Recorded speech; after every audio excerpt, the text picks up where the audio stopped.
Bienvenue dans ce nouvel épisode de ton podcast Successful Anonymous. Aujourd'hui, on va parler d'un sujet important pour les femmes entrepreneurs, c'est l'abandon. On a toutes été confrontés à ce moment où on se demande s'il est temps d'abandonner un projet, une idée, une entreprise. Mais avant de prendre cette décision définitive, il faut que tu saches qu'il est important de prendre en compte les conséquences de l'abandon et qu'il existe aussi des alternatives à cet abandon. Tu peux constater que c'est tout un programme, alors je te souhaite une bonne écoute.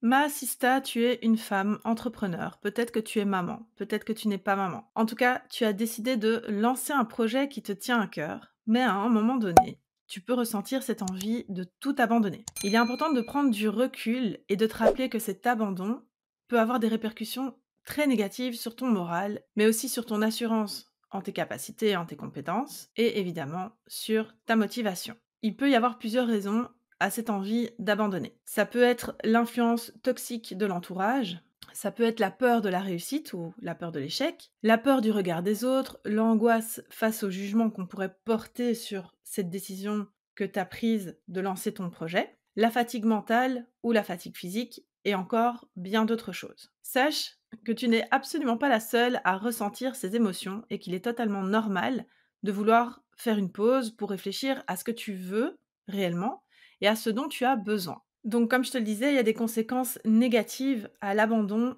sur ton moral. Donc c'est pas l'abandon réellement qui va avoir des conséquences négatives sur ton moral, mais c'est cette idée-là que tu t'infliges en te disant voilà, j'abandonne. C'est cette terminologie, cette façon de formuler qui peut vraiment être néfaste. Imagine que tu te sens découragé et que tu as envie d'abandonner tout. Surtout si tu rencontres des difficultés et des obstacles sur ton chemin, il serait facile de te laisser aller à ces sentiments-là, mais c'est vraiment important de réaliser les conséquences donc émotionnelles que cette formulation du j'abandonne peuvent avoir sur toi. Parce que quand tu dis j'abandonne, tu envoies des signaux hyper négatifs à ton cerveau. Tu peux perdre toute l'assurance que tu avais jusque-là en tes capacités et il est évident que ça va finir par un énorme sentiment de frustration.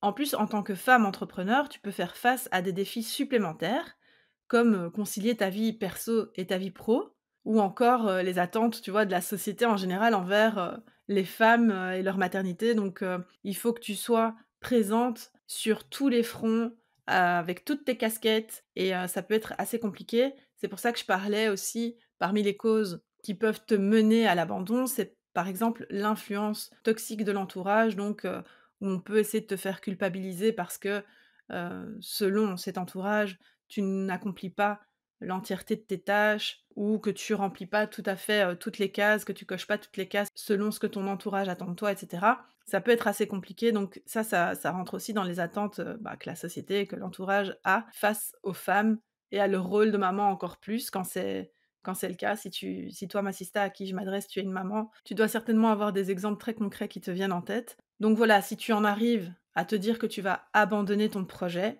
il est fort probable que tu te sentes comme si tu avais échoué sur tous les fronts et ça peut être hyper dévastateur pour ton estime personnelle, évidemment.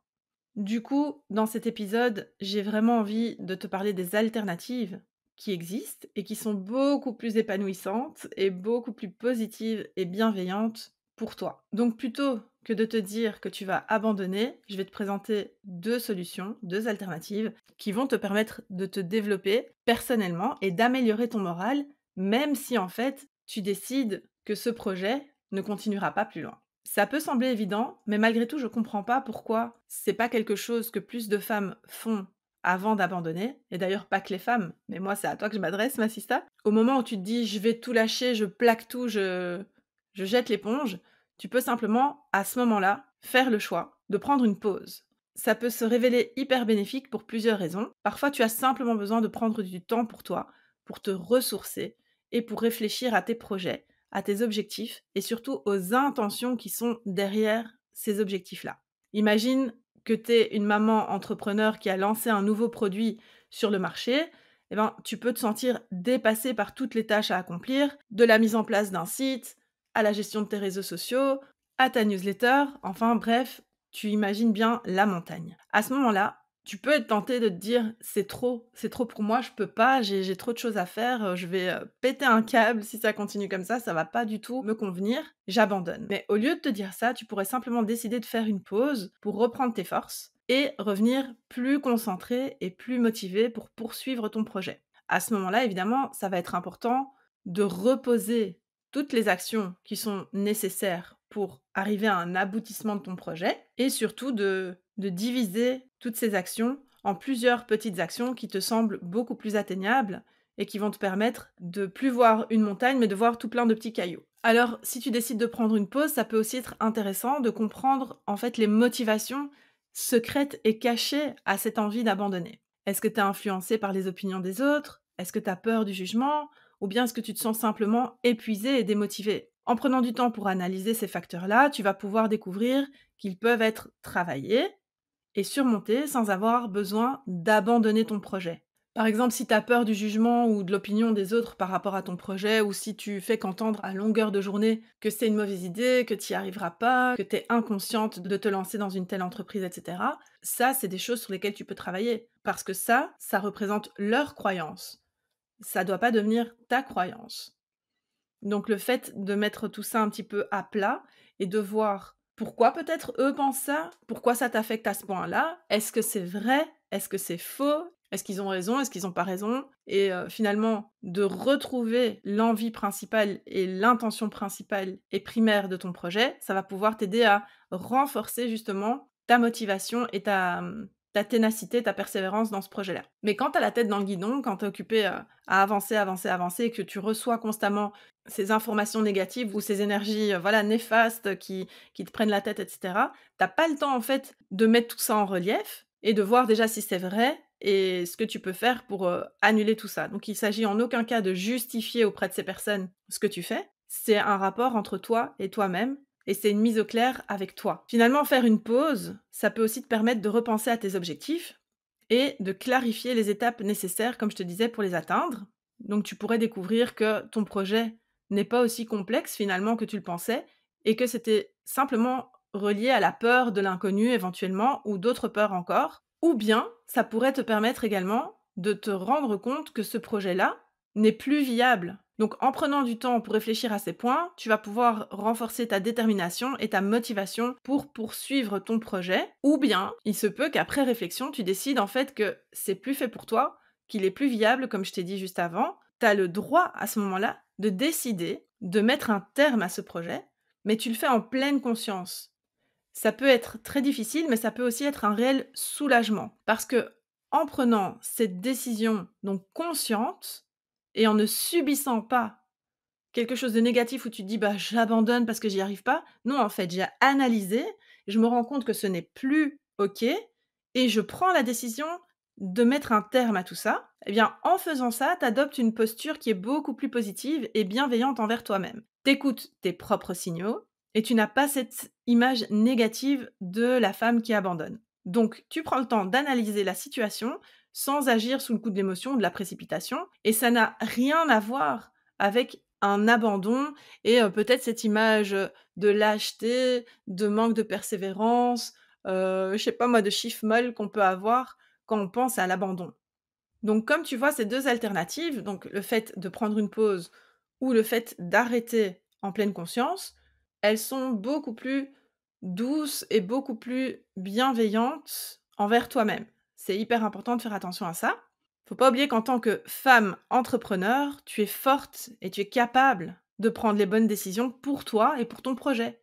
Que tu choisisses de faire une pause ou d'arrêter, c'est important de le faire en pleine conscience et avec bienveillance envers toi-même. Et encore plus si tu es une maman entrepreneur, il est important de te rappeler que tu as déjà accompli énormément de choses et que tu continues à le faire en conciliant ta vie personnelle et professionnelle. Mais donc, il faut bien retenir que peu importe la décision que tu prendras, tu pas obligé de poser un acte négatif quand tu te retrouves à un croisement au niveau de ton projet. J'ai des exemples pour toi pour mettre un petit peu en évidence ce que je viens de t'expliquer, mais imagine une maman entrepreneur qui gère sa boutique en ligne, elle élève ses enfants en même temps.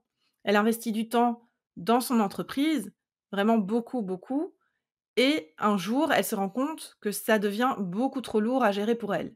Elle commence à se dire: «Moi, je lâche tout, j'abandonne, c'est trop». Pourtant, au lieu de prendre une décision vite, vite, à la hâte comme ça, elle décide de faire une pause et de faire le point, de réfléchir à ses priorités. Du coup, elle réalise que ce qui lui tient vraiment à cœur, c'est de passer du temps de qualité avec ses enfants, mais aussi de continuer à faire grandir son entreprise. Donc, tu vois, elle conscientise que oui, passer du temps avec ses enfants, ça lui manque, elle en a besoin, elle veut ça, c'est prioritaire pour elle, mais en même temps, elle veut vraiment aussi continuer à développer son business. Du coup, elle va pouvoir repenser à son plan d'action en alliant ces deux aspects-là, en revoyant peut-être son planning, son organisation, etc. Et ça va lui permettre donc de ne pas abandonner. Mais par contre, elle aura pris une pause pour réfléchir à tout ça. Ou alors, tu as aussi l'exemple d'une femme qui aurait lancé son propre blog et qui s'investit beaucoup pour le faire connaître. Donc elle écrit tout le temps, elle a un grand nombre de lecteurs, mais un jour, elle se dit: «Mince, je ressens un blocage, je pense que j'ai plus envie de continuer, j'ai plus envie d'écrire, je ressens plus ce goût». Eh bien, au lieu de tout abandonner, elle décide, elle aussi, de prendre une pause et de faire le point sur ses motivations et sur ses objectifs. Finalement, elle se rend compte qu'elle a perdu de vue son amour pour l'écriture et qu'elle veut se recentrer sur cet aspect. Eh bien, elle va pouvoir reprendre son blog avec une nouvelle énergie et un nouveau point de vue. Peut-être qu'elle était rentrée dans une espèce de train-train comme ça, routinier, qui lui a fait perdre la saveur de ce qu'elle faisait. En tout cas, dans les deux cas, ces femmes, en prenant une pause, ont pu prendre du recul, mettre en relief leurs objectifs, leurs intentions, leurs envies aussi, ça c'est important, et elles ont pu remanier un petit peu leur façon de voir leur business et de faire les choses, et elles ont un souffle nouveau qui vient les booster. Par contre, elles auraient aussi très bien pu se dire que la priorité pour la première, c'était vraiment la vie de famille, ça la faisait plus vibrer, d'exploiter son entreprise. Elle aurait pu alors à ce moment-là, plutôt que de juste abandonner et voilà, tout ce travail part, en fumée, elle aurait pu se dire: «Voilà, moi j'ai envie d'arrêter, qu'est-ce que je fais? Je peux revendre tout ce que j'ai préparé là, mon site, mes stocks et cetera, je revends tout ça et j'arrête». C'est totalement différent.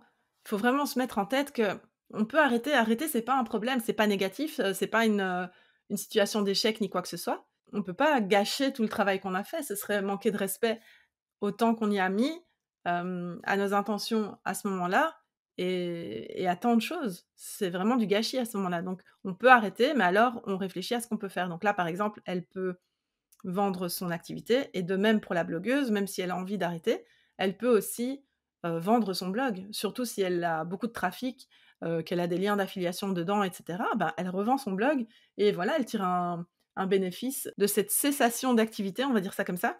Dans ces 2 cas-là, du coup, elles, mettent un terme à leur activité de façon consciente et pas dans la précipitation et pas avec cette vision d'échec et ce gâchis au final. Moi, je trouve que ce qui est important de te préciser à cette étape-ci, c'est qu'il faut penser à tout ça en termes d'étapes dans le parcours de quelqu'un et pas en termes de finalité. Donc ma première étape, ce serait de me lancer, la seconde, de développer mon activité et puis quand j'ai envie d'abandonner, je dois pas prendre une décision tout de suite et mettre un terme à tout et tout jeter en l'air.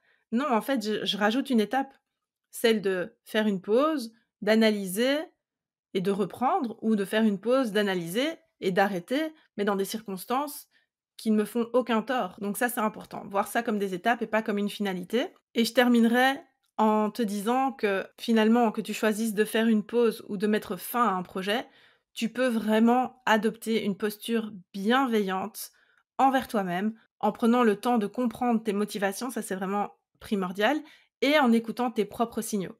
Ça va te permettre de prendre des décisions beaucoup plus conscientes et positives pour toi et pour ton business. En conclusion, et ça va vraiment être hyper important, ma sista, donc écoute bien, tu es la seule personne qui peut décider de l'avenir de ton projet. Quand tu te sens découragé et que tu penses à abandonner, rappelle-toi que tu peux faire une pause, repenser tes motivations et tes objectifs et prendre la décision consciente d'arrêter si ça te semble être la meilleure option pour toi ou de reprendre avec des modifications qui seront bénéfiques. Toutes les ressources nécessaires pour faire ces choix, tu les as en toi et c'est toi qui sais ce qui te convient le mieux. Alors, ne t'abandonne pas à toi-même.